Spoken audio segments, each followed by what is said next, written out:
Assalamualaikum students, this is Sir Ayaz, your teacher and host, and I'm making this video for midterm worksheets. The level is grade 8 science. ये worksheet के कुछ answers हैं, ये आपको help out करेंगे mid term paper में। ये question है लेबलिंग और रिलेटेड क्वेश्चंस का। मिसाल के तौर पर ये क्वेश्चन है फ्लावर के पार्ट्स को लेबल करने का। अब इसमें राइट हैंड साइड पे आप देख सकते हैं, ये राइट हैंड साइड पे जो मैंने ग्रीन से एरो किया हुआ है, ये मेल रिप्रोडक्टिव पार्ट की बात करें। लेफ्ट हैंड साइड पे you have female reproductive parts. अब ये नाम है इनके। राइट साइड पे आपका पेटल है, एंथर है, फिलामेंट है। इसी तरह लेफ्ट हैंड साइड पे स्टिग्मा है, स्टाइल है, ओवरी है और सिपल है।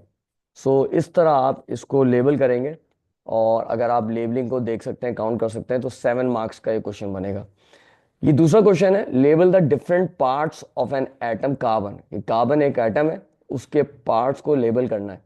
अब ये ग्रीन बॉल्स जो आपको नजर आ रही हैं, ये एक्चुअली शेल्स के अंदर ये ग्रीन बॉल्स हैं। पहली शेल में 2 हैं, दूसरी शेल में 4 हैं। ये इलेक्ट्रॉन्स को रिप्रेजेंट कर रही हैं और सेंटर वाला पार्ट जो है वो न्यूक्लियस कहलाता है। In the atom of carbon where do you find electrons, protons and neutrons. याद रखिए इलेक्ट्रॉन जो है रिवॉल्व करता है शेल्स में या ऑर्बिट्स में। ये ग्रीन बॉल जो है इलेक्ट्रॉन्स हैं। इसी तरह प्रोटॉन न्यूट्रॉन जो है they are present in the nucleus of an atom. ये सेंटर वाला पार्ट है जो मैंने अभी थोड़ी देर पहले आपको बताया, न्यूक्लियस है। इसमें आपको प्रोटॉन्स और न्यूट्रॉन्स मिलेंगे। Now this question is related to periodic table. State the terms used. अब ये जो है पीरियोडिक टेबल है। जो क्वेश्चन मार्क आपको सेंटर में नजर आ रहा है, यहाँ पर आपने पीरियोडिक टेबल देना है और लेफ्ट हैंड साइड पे जो एरो आ रहा है ये ग्रुप्स या ग्रुप को रिप्रेजेंट कर रहा है। Groups are the vertical column of elements. इसी तरह राइट हैंड साइड जो है बिल्कुल, जो कि पीरियड या फिर पीरियड्स आ रहा है, राइट साइड पे एरो जा रहा है, ये horizontal rows of the elements है। डिफाइन और स्टेट द मीनिंग ऑफ। ये कुछ टर्म्स हैं, इनकी मीनिंग्स आपको याद करनी पड़ेगी। जैसे मूवमेंट है इन फिजिक्स, इसको आप किस तरह डिफाइन करते हैं। Movement is a major of the turning effect of a force about a pivot point and is calculated as movement force. Movement is equal to force into distance from pivot. Renewable energy resource वो energy resource जो replace हो सकती है। इसी तरह biomass energy the energy that is derive from organic materials, जैसे plants है, would है, वेस्ट है, ये बायोमास एनर्जी कहलाती है। बायो का मतलब होता है living. Biomass energy the energy that you are obtaining from the living organisms. आप लिविंग ऑर्गेनिजम्स भी लिख सकते हैं, डेड लिविंग ऑर्गेनिजम्स हैं बेसिकली यहाँ पे। नाउ नेक्स्ट डेफिनेशन जो आ रही है वो है एक्सोथर्मिक एंड एंडोथर्मिक रिएक्शंस की। एक्सोथर्मिक और एंडोथर्मिक दोनों लैटिन वर्ड है।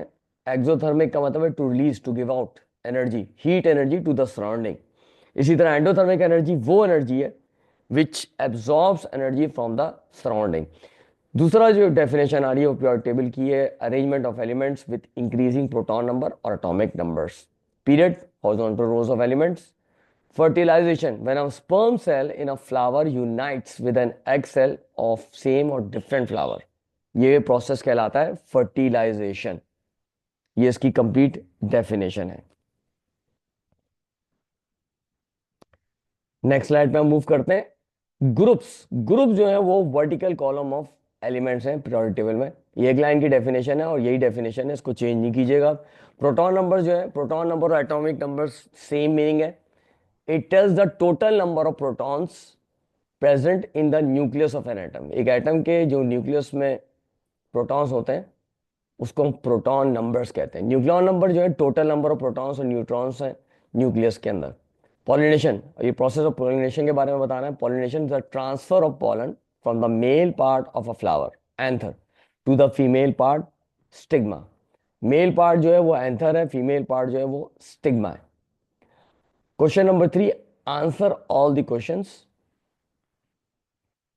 A, what are periods and groups in the periodic table and what information you will get by the group and period numbers। Periods मैं define कर चुका हूँ। Period जो है वो horizontal rows of an element है। इसी तरह ग्रुप जो है वो वर्टिकल कॉलम ऑफ एलिमेंट्स हैं पीरियोडिक टेबल के अंदर। अब पीरियड से आपको जो इन्फॉर्मेशन मिलती है वो मिलती है कि number of filled shells, filled shell का मतलब इसमें इलेक्ट्रॉन्स मौजूद है, और ग्रुप नंबर आपको बताता है number of outer most electron. सबसे आखिरी शेल में जो इलेक्ट्रॉन होता है उसको हम कहते हैं outer most electrons. Group number से आप ये मालूम कर सकते हैं, फॉर एग्जाम्पल ग्रुप नंबर 1 है तो 1 होगा वैलेंस इलेक्ट्रॉन या आउटर मोस्ट इलेक्ट्रॉन, 2 है तो 2 होंगे outermost electron. Period number आपको क्या बता रहा है? Number of shells containing electrons in an atom. B, explain exothermic and endothermic reactions, give some examples.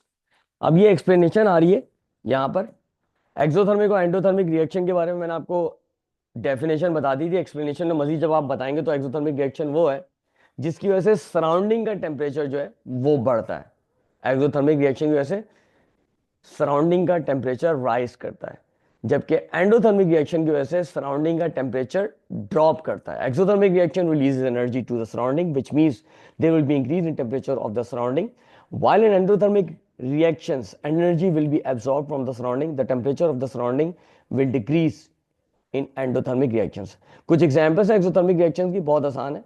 Combustion reactions दे सकते हैं आप, रेस्पिरेशन है लिविंग ऑर्गेनिजम्स के अंदर, उसके अलावा डिस्प्लेसमेंट रिएक्शंस हैं इन एलिमेंट्स लाइक मेटल्स एक्सेट्रा। इसके अलावा भी चाहें तो आप बहुत सारी एग्जांपल दे सकते हैं, प्रैक्टिकल एप्लीकेशंस हैं, ठीक है।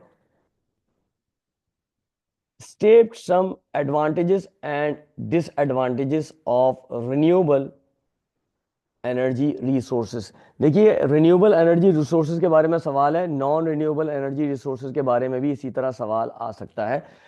अगर आप रिन्यूएबल एनर्जी रिसोर्स के बारे में लिखेंगे तो इस तरह का कुछ जवाब होगा। इसमें डायरेक्ट मैंने एडवांटेजेस की बात की है। एडवांटेजेस क्या है? रिन्यूएबल एनर्जी रिसोर्सेज जो है वो सस्टेनेबल होती है and have a lower environmental impact. They produce little to no greenhouse gas emissions during operation, helping to combat climate change.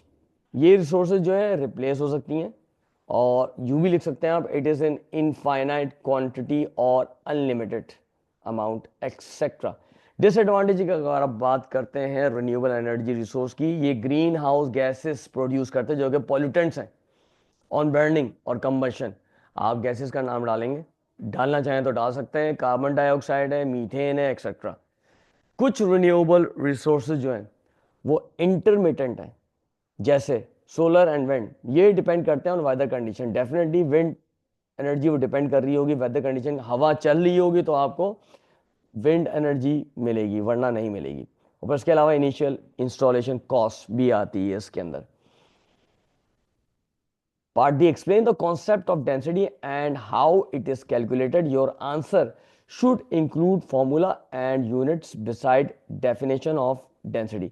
इसके अंदर आपने डेफिनेशन देनी है डेंसिटी की और फिर आपने बताना है जो फॉर्मूला यूज होता है, बहुत आसान है, मास पर यूनिट वॉल्यूम है या mass of an object divided by its volume.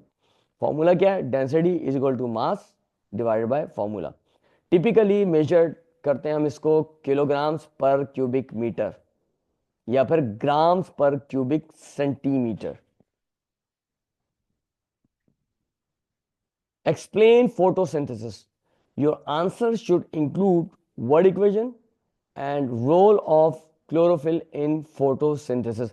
आपने फोटोसिंथेसिस की डेफिनेशन से स्टार्ट करना है और उसके बाद वर्ड इक्वेशन देनी है और फिर रोल ऑफ क्लोरोफिल। ये तीन चीजें आपने लाजमी इसमें बतानी है। फिर थोड़ा सा मजीद बताने के फोटोसिंथेसिस के बारे में मैं स्टार्ट करता हूं। जैसे बताएंगे आप प्रोसेस जिसमें plant make their food, glucose and oxygen by reacting carbon dioxide and water in the presence of sunlight. Sunlight के प्रेजेंस में रिएक्शन हो रहा है। ओवरऑल इक्वेशन क्या है?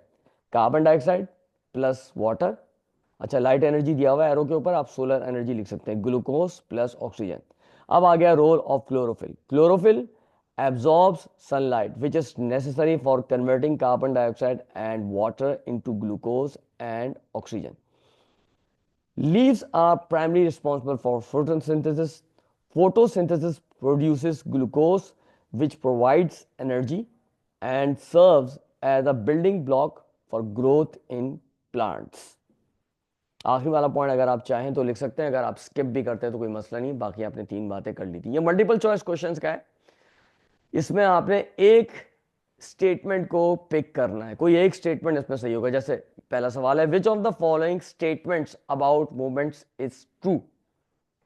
ए में कहता है movements can help determine the balance of an object, B. Moments are unrelated to forces. C. Moments can only be calculated for circular objects. D. A larger distance from the pivot results in smaller movement. ये गलत है, सिर्फ एक point में सही नजर आ रहा है, A should be the right answer in this case. ये बैलेंस ऑफ द ऑब्जेक्ट को मालूम करने में हेल्प आउट कर सकता है, बाकी सारे पॉइंट्स जो हैं वो गलत है। Two, which of the following statements is true about isotopes. Isotopes जो है atoms of the same element है, इनका सेम नंबर ऑफ प्रोटॉन्स है लेकिन डिफरेंट नंबर ऑफ न्यूट्रॉन्स होता है। ये डेफिनेशन याद कर लें, आसान है। They have the same number of protons but different numbers of neutrons. बाकी कोई स्टेटमेंट सही नहीं है। They are always radioactive वाला सही नहीं है, मास नंबर की बात हो रही सही नहीं। ये आंसर्स आ गए इनके, आप देख सकते हैं ये रेड में आपको आंसर्स नजर आ रहे हैं, ये आंसर्स सही है। नंबर वन का part A, movements can help determine the balance of an object. बाकी सारे स्टेटमेंट्स गलत हैं। ये अनरिलेटेड नहीं है फोर्सेस से, फोर्सेस से डेफिनेटली रिलेटेड है और सर्कुलर ऑब्जेक्ट्स के लिए सिर्फ नहीं होता ये, और सिचुएशन में भी आप कैलकुलेट कर सकते हैं। नेक्स्ट वाला मैंने बता दिया था। Number three, what is biomass energy primarily derive from. कैसे हासिल होती है? अभी मैंने आपको बताया था बायोमास एनर्जी या ऑर्गेनिक मटेरियल्स या लिविंग ऑर्गेनिज्म से हासिल होती है। इसमें एक ही जवाब सही है, A should be the right answer, बाकी सारे गलत हैं। Four, in an exothermic reaction the products typically have dash energy than the reactants. देखिए एक्सोथर्मिक रिएक्शन में एनर्जी रिलीज हो रही है सराउंडिंग में, तो प्रोडक्ट की एनर्जी लोअर या लेस होगी। C should be the right answer in this case. Number five में क्या कह रहा है? Main purpose of flowers in flowering plants produce fruits, not to attract pollinators for reproduction. Flower जो वो अट्रैक्ट करते हैं पॉलिनेटर्स को फॉर रिप्रोडक्शन के लिए। क्यों? क्योंकि पॉलिनेटर्स आएंगे, वो नेक्टर लेंगे, नेक्टर के जरिए क्या होगा, फिर जो पॉलन्स हैं वो उनकी बॉडी पे स्टिक करेंगे, लाइक बीज हैं, बटरफ्लाइज हैं, बैट्स हैं, तो बॉडी पे ये स्टिक करेंगे पॉलन ग्रेन्स जो है, और फिर जब ये दूसरे प्लांट में जाएंगे वहां पे इनकी पॉलिनेशन का सबब बनेंगे। थ्री का आंसर जैसे कि मैंने आपको बताया था ऑर्गेनिक मटेरियल्स, ए।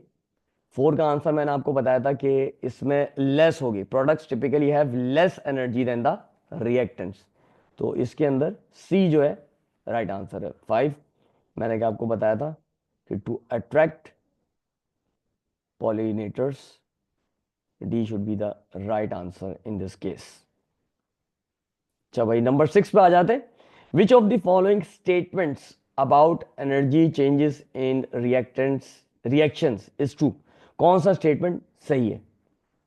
देखिए एंडोथर्मिक रिएक्शन जो एनर्जी रिलीज कर रहा है, नो गलत। एक्सोथर्मिक रिएक्शन कंबशन इन्वॉल्व करता, नहीं, ये भी गलत है। हमेशा कंबशन नहीं होती, और भी रिएक्शन है। All reactions are either exothermic endothermic, ये सही है statement.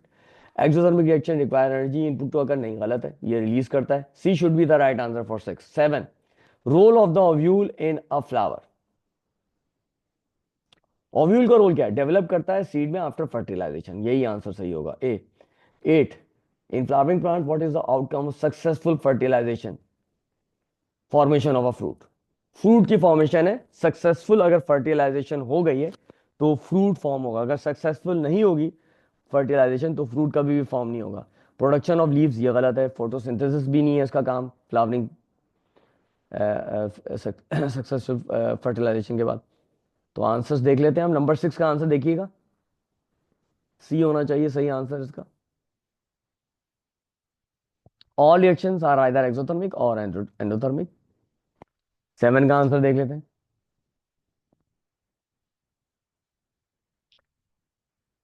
Ji, develop into a seed after fertilisation, यही रोल है ओव्यूल का। और इसका आंसर क्या है? इसका आंसर है formation of a fruit, number eight. जजाकल्ला, अस्सलाम वालेकुम एंड ऑल द बेस्ट।